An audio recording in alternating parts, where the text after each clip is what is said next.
എല്ലാവർക്കും നമസ്കാരം. സുപ്രധാന നിയമങ്ങൾ എന്ന സെഷൻ്റെ റിവിഷനാണ് ഇന്ന് നടക്കുന്നത്. 5 നിയമങ്ങളുടെ റിവിഷനാണ് ഇന്ന് നമ്മൾ ചെയ്യാൻ ഉദ്ദേശിക്കുന്നത്. അതുകൊണ്ട് അതുമായി റിലേറ്റഡ് ആയിട്ടുള്ള ഫാക്ട്സ് ആണ് നമ്മൾ പറയുന്നത്. വളരെ ഇമ്പോർട്ടൻ്റ് ആയിട്ടുള്ള സെഷനാണ്. അതുകൊണ്ട് തന്നെ എല്ലാവരും ശ്രദ്ധിക്കണം. അതുപോലെ ഇതൊരു കമ്പൈലേഷൻ വീഡിയോ ആണ്. നമ്മൾ 5 നേരത്തെ ചെയ്തതാണ്. ഇതെല്ലാം കൂടി ഒരുമിച്ച് ക്രോഡീകരിച്ചാണ് ഇന്നത്തെ വീഡിയോയിൽ പറയുന്നത്. അപ്പോൾ കേരള വനിതാ കമ്മീഷൻ നിയമം ആണ് ഇന്ന് ആദ്യത്തെ സുപ്രധാന നിയമങ്ങളിൽ ഉൾപ്പെടുത്തിയിരിക്കുന്നത്. ആദ്യത്തെ നിയമം എന്ന് പറയുന്നത് കേരള വനിതാ കമ്മീഷൻ നിയമമാണ്. വിവരാവകാശ നിയമമുണ്ട്, പോക്സോ ഉണ്ട്, അതുപോലെ തന്നെ ദേശീയ വനിതാ കമ്മീഷൻ നിയമമുണ്ട്, അതുപോലെ ഗാർഹിക പീഡന നിരോധന നിയമം. അങ്ങനെ 5 നിയമങ്ങളാണ് നമ്മൾ ഡിസ്കസ് ചെയ്യുന്നത്. ഫസ്റ്റ് ഫാക്റ്റ് കേരള വനിതാ കമ്മീഷൻ നിയമവുമായി ബന്ധപ്പെട്ടത്. കേരള വനിതാ കമ്മീഷൻ നിയമം നിലവിൽ വന്നത് 1995 അപ്പോൾ കേരള വനിതാ കമ്മീഷൻ നിയമം നിലവിൽ വന്ന ഏത് വർഷമാണ്? 1995. 2002, 2000 എന്നീ വർഷങ്ങളിൽ നിയമം ഭേദഗതി ചെയ്തു. അപ്പോൾ ചിലപ്പോൾ ഒരു സ്റ്റേറ്റ്മെൻറ്റ് ചോദ്യം ഉണ്ടായേക്കാം. താഴെ കൊടുത്തിരിക്കുന്ന കേരള വനിതാ കമ്മീഷൻ നിയമവുമായി ബന്ധപ്പെട്ടിട്ടുള്ള സ്റ്റേറ്റ്മെൻറ്റുകളിൽ ശരി ഏത് തെറ്റേത് എന്നൊക്കെ ചോദിക്കുന്ന ഒരു ചോദ്യത്തിൽ ചിലപ്പോൾ പറഞ്ഞേക്കാം കേരള വനിതാ കമ്മീഷൻ നിയമം ഇതുവരെ, അതായത് നിലവിൽ വന്നതിന് ശേഷം ഇതുവരെ ഭേദഗതി ചെയ്യപ്പെട്ടിട്ടില്ല. അപ്പോൾ അത് തെറ്റല്ലേ? എന്താണ്? 2002, 2007 എന്നീ വർഷങ്ങളിൽ നിയമം ഭേദഗതി ചെയ്തിട്ടുണ്ട്. കേരള വനിതാ കമ്മീഷൻ നിയമത്തിലെ ആകെയുള്ള സെക്ഷൻ 28 കേരള വനിതാ കമ്മീഷൻ നിയമത്തിലെ ആകെയുള്ള സെക്ഷനുകൾ എത്രയാണ്? 28 നിയമപ്രകാരം കേരള വനിതാ കമ്മീഷൻ രൂപീകരിച്ചത് ഏത് വർഷമാണ്? 1996 നിയമപ്രകാരം. അതായത് നിയമപ്രകാരം ഇൻ ദ സെൻസ് കേരള വനിതാ കമ്മീഷൻ നിയമപ്രകാരം കമ്മീഷൻ രൂപീകരിച്ച വർഷം 96. കേരള വനിതാ കമ്മീഷൻ നിയമം നിലവിൽ വന്നത് 95 വനിതാ കമ്മീഷൻ എന്ന രീതിയിൽ കമ്മീഷൻ രൂപീകരിക്കപ്പെട്ടത്, ഈ നിയമം വഴി രൂപീകരിക്കപ്പെട്ടത് 1996. കേരളത്തിലെ ആദ്യ വനിതാ കമ്മീഷൻ അധ്യക്ഷ സുഗതകുമാരിയാണ്. കേരളത്തിലെ ആദ്യ വനിതാ കമ്മീഷൻ അധ്യക്ഷ ആരാണ്? സുഗതകുമാരിയാണ്. കമ്മീഷൻ്റെ അധികാരങ്ങളെക്കുറിച്ച് പരാമർശിക്കുന്ന സെക്ഷൻ ഏതാണ്? സെക്ഷൻ 15. കമ്മീഷൻ്റെ അധികാരങ്ങളെക്കുറിച്ച് പരാമർശിക്കുന്ന സെക്ഷൻ 15. സെക്ഷൻ 19 പ്രകാരം വാർഷിക റിപ്പോർട്ട് സമർപ്പിക്കേണ്ടത് ആർക്കാണ്? സർക്കാരിനാണ്. അപ്പോൾ കേരള വനിതാ കമ്മീഷൻ നിയമമാണ് പറയുന്നത്. അപ്പോൾ കേരള സർക്കാരിനാണ് റിപ്പോർട്ട് സമർപ്പിക്കേണ്ടത്. ആ വർഷത്തെ കാര്യപരിപാടികളെല്ലാം ഉൾപ്പെടുത്തിക്കൊണ്ടുള്ള റിപ്പോർട്ട് സെക്ഷൻ 19 പ്രകാരം ആർക്കാണ് സമർപ്പിക്കേണ്ടത്? കേരള സർക്കാരിനാണ് സമർപ്പിക്കേണ്ടത്. കമ്മീഷൻ്റെ ഒരു യോഗത്തിൽ വേണ്ട ക്വാറം എത്ര? ഒരു ബിസിനസ് ട്രാൻസാക്റ്റ് ചെയ്യാൻ വേണ്ടി അല്ലെങ്കിൽ ഒരു കാര്യ തീരുമാനം എടുക്കാൻ വേണ്ടി എത്ര പേര് പ്രസൻ്റ് ആയിരിക്കണം എന്നതാണ് ക്വാറം കൊണ്ട് ഉദ്ദേശിക്കുന്നത്. Minimum number of persons for transacting a business in a council or a commission is called as quorum. അപ്പോൾ ക്വാറം എന്ന് പറയുന്നത് ഇവിടെ 4. കമ്മീഷൻ്റെ ഒരു യോഗത്തിൽ വേണ്ട ക്വാറം 4. ഒരു ചെയർപേഴ്സൺ 4 കൂടാതെ അംഗങ്ങൾ, അതാണ് കോമ്പസിഷൻ. എന്താണ്? ഒരു ചെയർപേഴ്സൺ ഉണ്ടാവും, അതുപോലെ തന്നെ 4 കൂടാത്ത അംഗങ്ങളും ഉണ്ടാവും. ഇതിൽ കേരള വനിതാ കമ്മീഷൻ്റെ പബ്ലിക്കേഷൻ എന്ന് പറയുന്നത് സ്ത്രീ ശക്തിയാണ് പ്രസിദ്ധീകരണം. 11 പട്ടം തിരുവനന്തപുരമാണ് ആസ്ഥാനം. ഏതാണ് ആസ്ഥാനം? പട്ടം തിരുവനന്തപുരമാണ് ഹെഡ് ക്വാർട്ടേഴ്സ് കേരള വനിതാ കമ്മീഷൻ്റെ. അപ്പോൾ കേരള വനിതാ കമ്മീഷൻ്റെ ഇത് എന്താണ്? പ്രസിദ്ധീകരണത്തിൻ്റെ പേരെന്താണ്? സ്ത്രീശക്തി. നിലവിലെ അധ്യക്ഷ വളരെ ഇമ്പോർട്ടൻ്റ് ആണ്, പി സതീദേവി. 7ാമത്തെ അധ്യക്ഷയാണ് കേരള വനിതാ കമ്മീഷൻ്റെ. സതീദേവിയാണ്, പി സതീദേവി 7ാമത്തേത്. ഇതാണ് കേരള വനിതാ കമ്മീഷനുമായി ബന്ധപ്പെട്ടിട്ടുള്ള ഏറ്റവും ഇമ്പോർട്ടൻ്റ് ആയിട്ടുള്ള ഫാക്ട്സ്. അപ്പോൾ ഒരു തവണ കൂടെ പറയാം. കേരള വനിതാ കമ്മീഷൻ നിലവിൽ വന്നത് 1995. 2002, 2007 എന്നീ വർഷങ്ങളിൽ നിയമം ഭേദഗതി ചെയ്തു. കേരള വനിതാ കമ്മീഷൻ നിയമത്തിലെ ആകെയുള്ള സെക്ഷൻ 28. നിയമപ്രകാരം കേരള വനിതാ കമ്മീഷൻ രൂപീകരിച്ചത് 1996. കേരളത്തിലെ ആദ്യ വനിതാ കമ്മീഷൻ അധ്യക്ഷ സുഗതകുമാരിയാണ്. കമ്മീഷൻ്റെ അധികാരങ്ങളെക്കുറിച്ച് പരാമർശിക്കുന്ന സെക്ഷൻ 15. സെക്ഷൻ 19 പ്രകാരം വാർഷിക റിപ്പോർട്ട്, ആ വർഷം എന്തൊക്കെ കാര്യങ്ങൾ നടന്നു എന്നുള്ളതിൻ്റെ റിപ്പോർട്ട് കേരള സർക്കാരിനാണ് സമർപ്പിക്കേണ്ടത്. കമ്മീഷൻ്റെ ഒരു യോഗത്തിൽ വേണ്ട quorum, minimum number of persons to transact a business in a commission എന്ന് പറയുന്നത് ക്വാറം 4. ഒരു ചെയർപേഴ്സൺ 4 കൂടാത്ത അംഗങ്ങളാണ് കമ്പോസിഷൻ. സ്ത്രീ ശക്തിയാണ് പ്രസിദ്ധീകരണം. ചോദിച്ചിട്ടുള്ള ചോദ്യമാണ്. കേരള വനിതാ കമ്മീഷൻ്റെ പ്രസിദ്ധീകരണം സ്ത്രീ ശക്തിയാണ്. പട്ടം തിരുവനന്തപുരത്താണ് ആസ്ഥാനം. നിലവിലെ അധ്യക്ഷ പി സതീദേവിയാണ്. പി സതീദേവി 7ാമത്തെ അധ്യക്ഷയാണ്. ആദ്യത്തേത് സുഗതകുമാരിയാണ്. ഇതാണ് കേരള വനിതാ കമ്മീഷൻ്റെ നിയമത്തെക്കുറിച്ചുള്ള ഇമ്പോർട്ടൻ്റ് ആയിട്ടുള്ള പോസ്റ്റ്ലേറ്റ്സ്. ഇനി രണ്ടാമത്തേത് ദേശീയ വനിതാ കമ്മീഷനാണ് നമ്മൾ ഡിസ്കസ് ചെയ്യാൻ പോകുന്നത്. അടുത്തത് ദേശീയ വനിതാ കമ്മീഷൻ നിയമം. സുപ്രധാന നിയമങ്ങളിൽ അടുത്തത് ദേശീയ വനിതാ കമ്മീഷൻ നിയമമാണ്. ദേശീയ വനിതാ കമ്മീഷൻ നിയമം രാഷ്ട്രപതി ഒപ്പുവെച്ചത് 1990. ദേശീയ വനിതാ കമ്മീഷൻ നിയമം രാഷ്ട്രപതി ഒപ്പുവെച്ചത് 1990. വനിതാ കമ്മീഷൻ നിയമപ്രകാരം ആദ്യ കമ്മീഷൻ രൂപീകരിച്ചത്, വനിതാ കമ്മീഷൻ്റെ ഇപ്പോൾ ഒപ്പുവെച്ച 1990 പറഞ്ഞു കൺസെൻറ്റ്. പക്ഷേ വനിതാ കമ്മീഷൻ നിയമപ്രകാരം ആദ്യ കമ്മീഷൻ രൂപീകരിച്ച ഏത് വർഷമാണ്? 92. 95 പാസ്സാക്കിയതെന്ന് നമ്മൾ കേരള വനിതാ കമ്മീഷൻ നിയമത്തെക്കുറിച്ച് പറഞ്ഞു. 96 കമ്മീഷൻ രൂപീകരിക്കപ്പെടുന്നത്. അതുപോലെ തന്നെ 90 ഒപ്പുവെച്ചതെന്നും 92 വനിതാ കമ്മീഷൻ നിയമപ്രകാരം ആദ്യ കമ്മീഷൻ രൂപീകരിച്ചത്. ദേശീയ വനിതാ കമ്മീഷനെ കുറിച്ചാണ് പറയുന്നത്. നിയമത്തിലെ അധ്യായങ്ങളുടെ എണ്ണം എത്രയാണ്? 5 എണ്ണമാണ്. 5 അധ്യായങ്ങളാണുള്ളത്. നിയമത്തിലെ അധ്യായങ്ങളുടെ എണ്ണം 5 നിയമത്തിലെ സെക്ഷനുകളുടെ എണ്ണം 17 അപ്പോൾ 5 അധ്യായങ്ങളും 17 സെക്ഷനുകളും അടങ്ങുന്നതാണ് എന്ത്? ദേശീയ വനിതാ കമ്മീഷൻ നിയമം. നാഷണൽ വുമൻസ് കമ്മീഷൻ നിയമം. വനിതാ കമ്മീഷൻ വനിതാ ശിശു വികസന മന്ത്രാലയത്തിൻ്റെ കീഴിലാണ്. മിനിസ്ട്രി ഓഫ്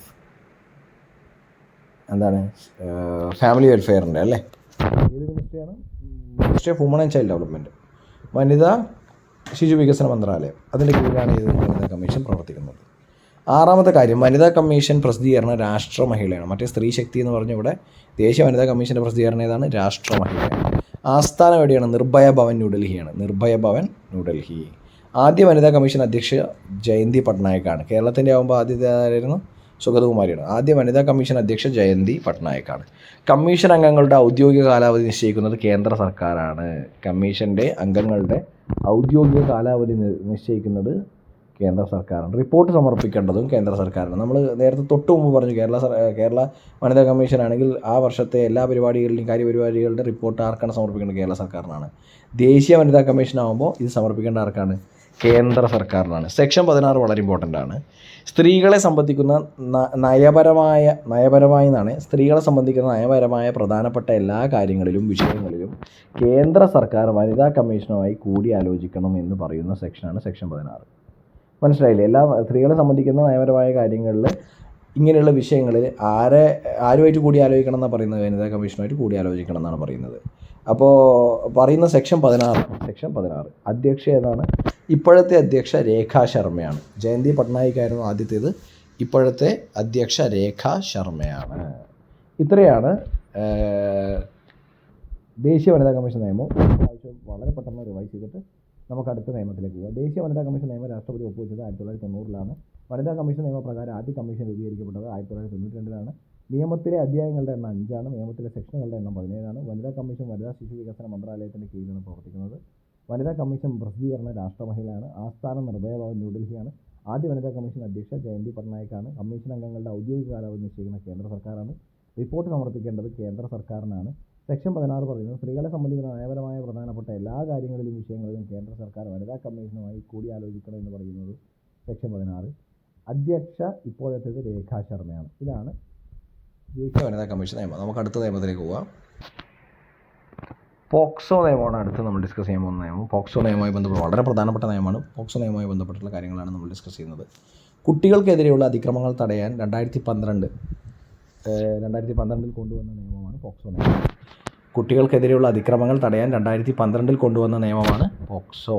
ആൺ പെൺ വ്യത്യാസമില്ലാതെ ചൂഷണത്തിനിരയാകുന്ന കുട്ടികൾക്ക് സംരക്ഷണം നൽകുന്ന നിയമമാണ് പോക്സോ. ആൺ പെൺ വ്യത്യാസം ഇല്ലാതെ, അതായത് ജെൻഡർ ബയസ് ഇല്ലാതെ ചൂഷണത്തിനിരയാകുന്ന കുട്ടികൾക്ക് സംരക്ഷണമാണ്, എക്സ്പ്ലോയിറ്റേഷനെതിരെ ഉള്ളൊരു നിയമമാണ് പോക്സോ. വളരെ ഇമ്പോർട്ടൻ്റ് നിയമമാണ്. പോക്സോ നിയമപ്രകാരം ഏതൊരാളും 18 വയസ്സിന് താഴെ ആൺ പെൺ വ്യത്യാസമില്ലാതെ കുട്ടിയായി കണക്കാക്കപ്പെടും. അപ്പോൾ ചിൽഡ്രൻ അല്ലെങ്കിൽ ചൈൽഡ് എന്ന് പറയുന്നതിൻ്റെ ഡെഫിനേഷൻ എന്താ? 18 വയസ്സിന് താഴെ എന്നാണ്.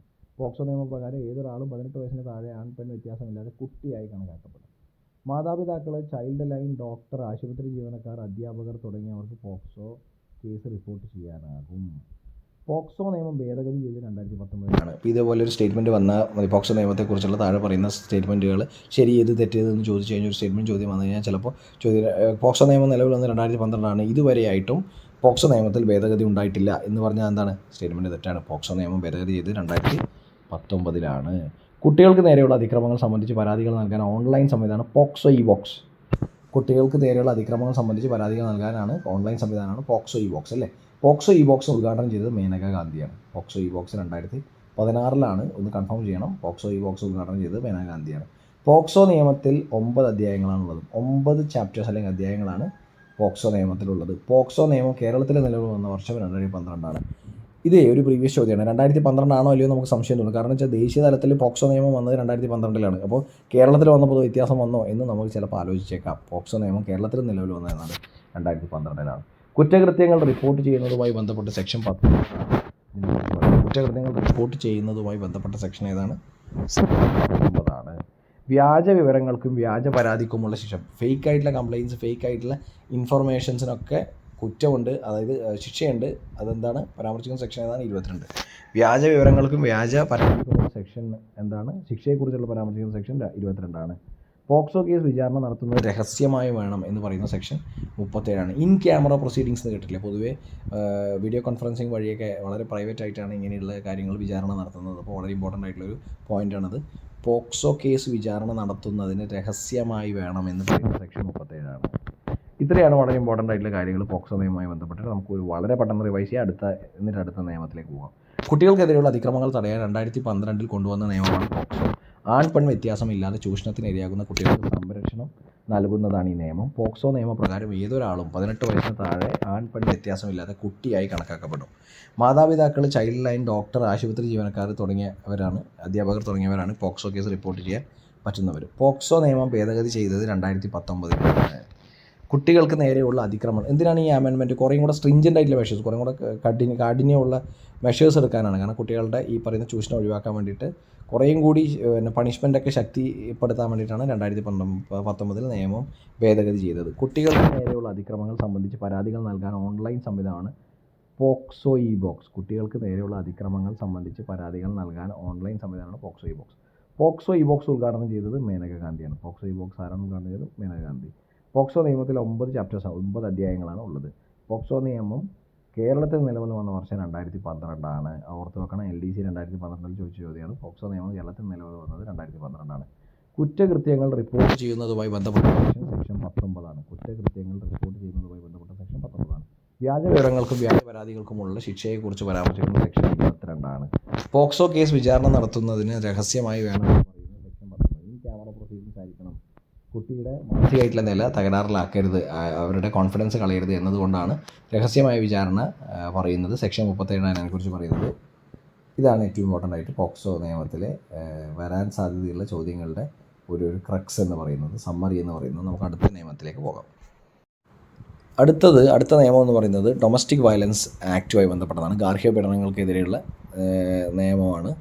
ഗാർഹിക അതിക്രമങ്ങളിൽ നിന്നും വനിതകളെ സംരക്ഷിക്കുന്നതിനുള്ള നിയമം നിലവിൽ വന്നത് ഏത് വർഷമാണ്? 2006. നിയമം 2005 നിലവിൽ വന്നത് 2006. ഗാർഹിക അതിക്രമങ്ങളിൽ നിന്നും വനിതകളെ സംരക്ഷിക്കുന്ന നിയമം നിലവിൽ വന്നത് 2006. ഗാർഹിക അതിക്രമങ്ങളിൽ നിന്നും വനിതകളെ സംരക്ഷിക്കുന്നതിനുള്ള നിയമം പ്രസിഡന്റ് ഒപ്പുവെച്ചത് 2005. പ്രസിഡന്റ് ഒപ്പുവെച്ചതൊക്കെ 2005. നിയമം നിലവിൽ വന്നത് 2006. ഈ നിയമത്തിലെ അധ്യായങ്ങളുടെ എണ്ണം എത്ര? 5 അധ്യായങ്ങളാണ് ഈ നിയമത്തിൽ ഉള്ളത്. ഗാർഹിക പീഡനത്തിൻ്റെ നിർവചനമായി പെടുന്നവ മാനസികമായിട്ട് ഉപദ്രവിക്കൽ, സാമ്പത്തികമായി ചൂഷണം ചെയ്യൽ, ശാരീരികമായി ഉപദ്രവിക്കൽ, ഇവയെല്ലാം. അപ്പോൾ ഏതാണ് ഇതൊക്കെ? എന്തിൽ പെടും? ഡൊമസ്റ്റിക് വയലൻസിൽ പെടും, ഗാർഹിക പീഡനത്തിൽ പെടും. ഷെൽട്ടർ ഹോമുകളെക്കുറിച്ച് പ്രതിപാദിക്കുന്ന അല്ലെങ്കിൽ അതിൻ്റെ ചുമതലയെക്കുറിച്ച് പരാമർശിക്കുന്ന വകുപ്പ് ഏതാണ്? 6ാമത്തെ സെക്ഷൻ, അല്ലെങ്കിൽ അതാണ് സെക്ഷൻ 6 എന്ത്, അല്ലെങ്കിൽ വകുപ്പ് 6 ഷെൽട്ടർ ഹോമുകളുടെ ചുമതലകളെക്കുറിച്ച് പരാമർശിക്കുന്ന വകുപ്പ്. പ്രൊട്ടക്ഷൻ ഓഫീസർമാരുടെ നിയമനത്തെക്കുറിച്ച് പരാമർശിക്കുന്ന വകുപ്പ് ഏതാണ്? 8. അപ്പോൾ പ്രൊട്ടക്ഷൻ ഓഫീസർ എന്നൊക്കെ പറയുന്നത് എന്തുമായി ബന്ധപ്പെട്ടാണ്? ഡൊമസ്റ്റിക് വയലൻസ് ആക്റ്റുമായി ബന്ധപ്പെട്ടാണ്. ഇപ്പോൾ പ്രൊട്ടക്ഷൻ ഓഫീസർമാരുടെ നിയമനത്തെക്കുറിച്ച് പരാമർശിക്കുന്ന വകുപ്പ് 8. പോലീസ് ഉദ്യോഗസ്ഥൻ, സർവീസ് പ്രൊവൈഡർ, മജിസ്ട്രേറ്റ് എന്നിവരുടെ ചുമതലയെപ്പറ്റി പരാമർശിക്കുന്ന വകുപ്പ് എന്താണ്? 5. പോലീസ് ഉദ്യോഗസ്ഥൻ, സർവീസ് പ്രൊവൈഡർ, മജിസ്ട്രേറ്റ് എന്നിവരുടെ ചുമതലയെപ്പറ്റി, ഈ നിയമവുമായി ബന്ധപ്പെട്ടിട്ടുള്ള ചുമതലയെപ്പറ്റി പറയുന്ന സെക്ഷൻ 5. പ്രൊട്ടക്ഷൻ ഓഫീസർമാരുടെ ചുമതലയെക്കുറിച്ച് പരാമർശിക്കുന്ന വകുപ്പ് ഏതാണ്? 9ാമത്തെ സെക്ഷനാണ്. പ്രൊട്ടക്ഷൻ ഓഫീസർമാരുടെ ചുമതലയെക്കുറിച്ച് പരാമർശിക്കുന്ന വകുപ്പ് 9. എത്ര ദിവസത്തിനകം മജിസ്ട്രേറ്റ് വാദം തീർപ്പാക്കേണ്ടതാണ്? വിചാരണ തുടങ്ങുന്ന ഡേറ്റ് മുതൽ എത്ര ദിവസത്തിനുള്ളിൽ വാദം തീർപ്പാക്കേണ്ടതാണ് എന്നാണ് മജിസ്ട്രേറ്റിൻ്റെ റെസ്പോൺസിബിലിറ്റിയാണ്. എത്രയാണത്? 60 ദിവസത്തിനുള്ളിൽ വാദം തീർപ്പാക്കേണ്ടതാണ്. ഇത് കൺക്ലൂഡ് ചെയ്യേണ്ടതാണ്, അല്ലേ? വിചാരണ കൺക്ലൂഡ് ചെയ്യേണ്ട 60 ദിവസമാണ്. ആദ്യത്തെ വിചാരണ ഡേറ്റ് മുതൽ 60 ദിവസത്തിനുള്ളിൽ കൺക്ലൂഡ് ചെയ്യണം. 2 മാസം, അല്ലേ? വാദം കേൾക്കാനുള്ള തീയതി നിശ്ചയിച്ചുകൊണ്ടുള്ള നോട്ടീസ് മജിസ്ട്രേറ്റ് ആർക്കാണ് നൽകുന്നത്? ഇത് ഇമ്പോർട്ടൻറ്റ് ചോദ്യമാണ്. വാദം കേൾക്കാനുള്ള തീയതി നിശ്ചയിച്ചുകൊണ്ടുള്ള നോട്ടീസ് മജിസ്ട്രേറ്റ് ആർക്കാണ് നൽകുന്നത്? Protection officer. ആർക്കാണ്? Protection officer. വളരെ പെട്ടെന്ന് തന്നെ നമുക്ക് റിവൈസ് ചെയ്യാം. ഗാർഹിക അതിക്രമങ്ങളിൽ നിന്നുള്ള വനിതകളെ സംരക്ഷിക്കുന്നതിനുള്ള നിയമം നിലവിൽ വന്നത് 2006. ഗാർഹിക അതിക്രമങ്ങളിൽ നിന്നുള്ള വനിതകളെ സംരക്ഷിക്കുന്നതിനുള്ള നിയമം പ്രസിഡന്റ് ഒപ്പുവെച്ചത് 2005. ഈ നിയമത്തിലെ അധ്യായങ്ങളുടെ എണ്ണം എത്രയാണ്? 5. ഗാർഹിക പീഡനത്തിൻ്റെ നിർവചനത്തിൽ പെടുന്നവ മാനസികമായി ഉപദ്രവിക്കൽ, സാമ്പത്തികമായി ചൂഷണം ചെയ്യൽ, ശാരീരികമായി ഉപദ്രവിക്കൽ, ഇവയെല്ലാമാണ്. ഷെൽട്ടർ ഹോമുകളെക്കുറിച്ച് പ്രതിപാദിക്കുന്ന അവരുടെ ചുമതലയെക്കുറിച്ച് പരാമർശിക്കുന്ന വകുപ്പ് 6. പ്രൊട്ടക്ഷൻ ഓഫീസർമാരുടെ നിയമനത്തെക്കുറിച്ച് പരാമർശിക്കുന്ന വകുപ്പ് 8. പോലീസ് ഉദ്യോഗസ്ഥൻ, സർവീസ് പ്രൊവൈഡർ, മജിസ്ട്രേറ്റ് എന്നിവരുടെ ചുമതലയെപ്പറ്റി പരാമർശിക്കുന്ന വകുപ്പ് 5. പ്രൊട്ടക്ഷൻ ഓഫീസർമാരുടെ ചുമതലയെക്കുറിച്ച് പരാമർശിക്കുന്ന വകുപ്പ് 9. എത്ര ദിവസത്തിനകം മജിസ്ട്രേറ്റ് വാദം തീർപ്പാക്കേണ്ടതാണ്? വിചാരണ തീയതി മുതൽ 60 ദിവസത്തിനുള്ളിൽ വാദം തീർപ്പാക്കേണ്ടതാണ്. വാദം കേൾക്കാനുള്ള തീയതി നിശ്ചയിച്ചുകൊണ്ടുള്ള നോട്ടീസ് മജിസ്ട്രേറ്റ് ആർക്കാണ് നൽകുന്നത്? ഇതിലിപ്പോൾ police officer, protection officer, solicitor general, concerned individual. അപ്പോൾ കൺസേൺഡ് ഇൻഡിവിജ്വൽ ആണോ നമുക്ക് തോന്നുമല്ല, പ്രൊട്ടക്ഷൻ ഓഫീസർക്കാണ് വാദം കേൾക്കാനുള്ള തീയതി നിശ്ചയിച്ചുകൊണ്ടുള്ള നോട്ടീസ് മജിസ്ട്രേറ്റ് നൽകുന്നത്. ഇതാണ് ഈ നിയമവുമായി ബന്ധപ്പെട്ടിട്ടുള്ള വളരെ പെട്ടെന്നുള്ള റിവിഷൻ. നമുക്ക് അടുത്ത നിയമം, ലാസ്റ്റ് നിയമത്തെക്കുറിച്ച് നോക്കാം. വിവരാവകാശ നിയമത്തെക്കുറിച്ച് നമ്മൾ നോക്കിയിട്ട് ഈ സെഷൻ കൺക്ലൂഡ് ചെയ്യാം. റൈറ്റ് ടു ഇൻഫർമേഷൻ അല്ലേ, വിവരാവകാശ നിയമം എന്ന് പറയുന്നത് റൈറ്റ് ടു ഇൻഫർമേഷൻ ആക്റ്റാണ്. വിവരാവകാശ നിയമത്തിലെ വകുപ്പുകളുടെ എണ്ണം അത്ര 31 വകുപ്പുകളാണ് റൈറ്റ് ടു ഇൻഫർമേഷൻ ആക്റ്റിൽ ഉള്ളത്. വിവരാവകാശ നിയമത്തിൻ്റെ വകുപ്പുകളുടെ എണ്ണം എത്രയാണ്? 31. തെറ്റായ സ്റ്റേറ്റ്മെൻറ്റ് ഏത്? ഈ നിയമവുമായി ബന്ധപ്പെട്ടിട്ടുള്ള തെറ്റായ സ്റ്റേറ്റ്മെൻറ്റ് ഏതാണെന്നാണ് ചോദിക്കുന്നത്. സുതാര്യത ഉറപ്പുവരുത്തൽ, സർക്കാരുകളുടെ പ്രവർത്തനം കാര്യക്ഷമമാക്കുക, സാമ്പത്തിക ഭദ്രത ഉറപ്പുവരുത്തുക, ഭരണാധികാരികളുടെ പ്രതിബദ്ധത ഉറപ്പുവരുത്തുക അല്ല വർദ്ധിപ്പിക്കുകയാണ്. തെറ്റാണ്, വർദ്ധിപ്പിക്കുക എന്നാണ്. അപ്പോൾ ഇതിലേതാണ്? സുതാര്യത ഉറപ്പുവരുത്തൽ. ഓക്കെ, ട്രാൻസ്പാരൻസി കൂട്ടൽ ശരിയാണ് അല്ലേ. ഈ പറയുന്ന റൈറ്റ് ടു ഇൻഫർമേഷൻ എന്താണ്? ആൾക്കാർക്ക് ഈ പറയുന്ന പബ്ലിക് അഫയേഴ്സുമായി ബന്ധപ്പെട്ടുള്ള കാര്യങ്ങൾ റിക്വസ്റ്റ് ചെയ്ത് കഴിഞ്ഞാൽ കിട്ടുമെന്നാണ്. അപ്പോൾ എന്താണ്? സുതാര്യത, ട്രാൻസ്പാരൻസി ഉറപ്പുവരുത്തലാണ്. സർക്കാരുകളുടെ പ്രവർത്തനം കാര്യക്ഷമമാക്കുക, അതായത് ഈ പറഞ്ഞ ഓരോ ചോദ്യങ്ങൾ വരുമ്പോഴും അവർ കുറേ കൂടെ നന്നാവാൻ വേണ്ടിയിട്ട് അങ്ങനെയുള്ള അഡ്മിനിസ്ട്രേഷൻ പരിപാടികളൊക്കെ നന്നാവാൻ വേണ്ടി ശ്രമിക്കും അല്ലേ. അപ്പോൾ സർക്കാരുകളുടെ പ്രവർത്തനം കാര്യക്ഷമമാക്കുന്നതും ശരിയാണ്. സാമ്പത്തിക ഭദ്രത എങ്ങനെയാണ് ഉറപ്പുവരുത്തുന്നത്? വിവരാവകാശ നിയമം സാമ്പത്തിക ഭദ്രത ഉറപ്പുവരുത്തുന്നൊന്നുമില്ല. അതായത് നമ്മുടെ ഫിനാൻഷ്യലായിട്ടുള്ള സെക്യൂരിറ്റി ഏത് കാരണവശാലാണ് ഉറപ്പുവരുത്തുന്നത്? അത് തെറ്റാണ്. സാമ്പത്തികമായിട്ടുള്ള ഭദ്രത ആ പറയുന്ന നിയമം ഉറപ്പുവരുത്തുന്നില്ല. ഭരണാധികാരികളുടെ പ്രതിബദ്ധത ഉറപ്പുവരുത്തുക അല്ലെങ്കിൽ വർദ്ധിപ്പിക്കുക, അത് ശരിയാണ്. ഭരണാധികാരികളുടെ പ്രതിബദ്ധത, കമ്മിറ്റ്മെൻറ്റ് ടുവേർഡ്സ് വർക്ക് കൂട്ടും, അത് ശരിയാണ്. അപ്പോൾ തെറ്റായതെന്ന് പറയുന്നത് ഓപ്ഷൻ സി ആണ്, സാമ്പത്തിക ഭദ്രത ഉറപ്പുവരുത്തൽ. വിവരാവകാശ നിയമം നിലവിൽ വന്ന വർഷം 2005 വിവരാവകാശ നിയമം പാസ്സാക്കിയ വർഷവും 2005 തന്നെ. നിയമത്തിൽ എത്ര പട്ടികകൾ ഉണ്ട്? 2. ഷെഡ്യൂളുകളത്തിലാണ്. നിയമത്തിൽ എത്ര പട്ടികകളുണ്ട്? 2. ജനാധിപത്യത്തിൻ്റെ സൂര്യതേജസ് എന്നറിയപ്പെടുന്ന നിയമം വിവരാവകാശ നിയമമാണ്. ആദ്യമായി വിവരാവകാശ നിയമം പാസ്സാക്കിയ രാജ്യം ഏതാണ്? സ്വീഡനാണ്. സ്വീഡൻ. പബ്ലിക് ഇൻഫർമേഷൻ ഓഫീസർമാരുടെ നിയമനത്തെക്കുറിച്ച് പരാമർശിക്കുന്ന ആർട്ടിക്കിൾ 5. പബ്ലിക് ഇൻഫർമേഷൻ ഓഫീസർമാരുടെ നിയമനത്തെക്കുറിച്ച് പരാമർശിക്കുന്ന ആർട്ടിക്കിൾ 5. ഒരു വ്യക്തിയുടെയോ ജീവനെയോ സ്വത്തിനെയോ സ്വാതന്ത്ര്യത്തെയോ ബാധിക്കുന്ന വിവരങ്ങളുടെ മറുപടി നൽകേണ്ടത് എത്ര മണിക്കൂറുണ്ട്? 48 മണിക്കൂറിലെയും 2 ദിവസത്തിനുള്ളിൽ. സംസ്ഥാന ചീഫ് ഇൻഫർമേഷൻ കമ്മീഷണറെ നിയമിക്കുന്നതാണ്? ഗവർണറാണ്. സംസ്ഥാന ചീഫ് ഇൻഫർമേഷൻ കമ്മീഷണറാണ് നിയമിക്കുന്നത്, ഗവർണറാണ്. ഇത്രയാണ് നിയമങ്ങളെക്കുറിച്ച് പറയാനുള്ളത്. അപ്പോൾ 5 നിയമങ്ങളാണ് നമ്മൾ റിവൈസ് ചെയ്തത്. ഒരു തവണ കൂടെ ഇത് നമുക്ക് നോക്കാം. വിവരാവകാശ നിയമത്തിലെ വകുപ്പുകളുടെ എണ്ണം 31. തെറ്റായ സ്റ്റേറ്റ്മെൻറ്റ് എന്ന് പറയുന്നത് സാമ്പത്തിക ഭദ്രത ഉറപ്പുവരുത്തലാണ്. വിവരാവകാശ നിയമം നിലവിൽ വന്ന വർഷം 2005 പാസ്സായ വർഷവും 2005 തന്നെ. നിയമത്തിൽ എത്ര പട്ടികകൾ എന്ന് പറഞ്ഞാൽ 2 പട്ടികകളാണുള്ളത്. ജനാധിപത്യത്തിൻ്റെ സൂര്യതേജസ് എന്നറിയപ്പെടുന്ന നിയമം വിവരാവകാശ നിയമമാണ്. ആദ്യമായി വിവരാവകാശ നിയമം പാസ്സാക്കിയ രാജ്യം സ്വീഡനാണ്. പബ്ലിക് ഇൻഫർമേഷൻ ഓഫീസർമാരുടെ നിയമനത്തെക്കുറിച്ച് പരാമർശിക്കുന്ന ആർട്ടിക്കിൾ 5. ഒരു വ്യക്തിയുടെ ജീവൻ്റെയോ സ്വത്തിനെയോ സ്വാതന്ത്ര്യത്തെയോ ബാധിക്കുന്ന വിവരങ്ങൾ മറുപടി നൽകേണ്ട 41 മണിക്കൂറിനുള്ളിലാണ്. സംസ്ഥാന ചീഫ് ഇൻഫർമേഷൻ കമ്മീഷണർ നിയമിക്കുന്നത് ആരാണ്? ഗവർണറാണ്. അപ്പോൾ ഇത്രയാണ് കാര്യങ്ങൾ. Bye, take care. അപ്പോൾ 5 നിയമങ്ങളുടെ റിവിഷനാണ് നടത്തിയിരിക്കുന്നത്. അപ്പോൾ ഇത് ഉപയോഗപ്രദമാകുമെന്നാണ് ഞാൻ വിചാരിക്കുന്നത്. വരാനിരിക്കുന്ന ഡിഗ്രി ലെവൽ പ്രിലിംസിന് ഇമ്പോർട്ടൻ്റ് ആയിട്ടുള്ളൊരു സെഷനാണിത്.